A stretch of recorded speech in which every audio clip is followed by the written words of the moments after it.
ഇതൊരു പക്ഷേ ചരിത്രത്താളുകളിൽ മറ്റൊരിടം കൂടി നേടിയേക്കാം. എന്നാൽ ആ ചരിത്രം ഇനി വാനോളമുയർത്താൻ അയാളിനി ഉണ്ടാവില്ല. ലോകകപ്പ് ചരിത്രത്താളുകളിൽ ആദ്യ സെമി പ്രവേശനം മൊറോക്കോ അവതരിപ്പിച്ചപ്പോൾ തോറ്റുപോയത് യൂറോപ്പിന്റെ ചെങ്കോൽ തീർത്ത രാജാധികാരം പോർച്ചുഗലായിരുന്നു. അസാധ്യമായ പോയിന്റിൽ നിന്നും അത്രമേൽ പാകപ്പെടുത്തിയ നീളൻ ക്രോസിന് ഒരായുസിന്റെ മഹത്വമുണ്ടാകുമെന്ന് അറിഞ്ഞില്ല. ഇനിയൊരു പക്ഷേ മുങ്ങിപ്പോയ പോർച്ചുഗീസ് കപ്പലിനെ കരകയറ്റാൻ നായകന്റെ ആഗമനവും നായകന്റെ വിളയാട്ടവും മതിയെന്നവർ കരുതി കാണണം. അത്രമേൽ വിശ്വാസമായിരുന്നു അയാൾക്ക് മേൽ. എന്നാൽ ആ മനുഷ്യന്റെ മന്ത്രവിദ്യകൾ കൊണ്ട് അവതരിക്കും മുമ്പ് അൻതുമാമയുടെ ആരവങ്ങൾക്ക് തിരശ്ശീല വീഴാൻ സമയമായിരുന്നു. ഇതോടുകൂടെ സംഭവിച്ചത് പോർച്ചുഗലിന്റെ മാത്രം പടിയിറക്കമായിരുന്നില്ല, ആ മഹാമാന്ത്രികന്റെ ഇത് കൂടിയായിരുന്നു.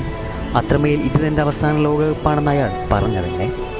നിസ്സഹായതയാണോ, ഉണങ്ങാത്ത മുറിവുകൾ മനസ്സിനെ വേദനിപ്പിച്ചതാണോ എന്നറിയില്ല. അയാൾ പൊട്ടിക്കരഞ്ഞ് 7-ാം നമ്പർ ജേഴ്സി അയാൾ ഊരിവെച്ചു.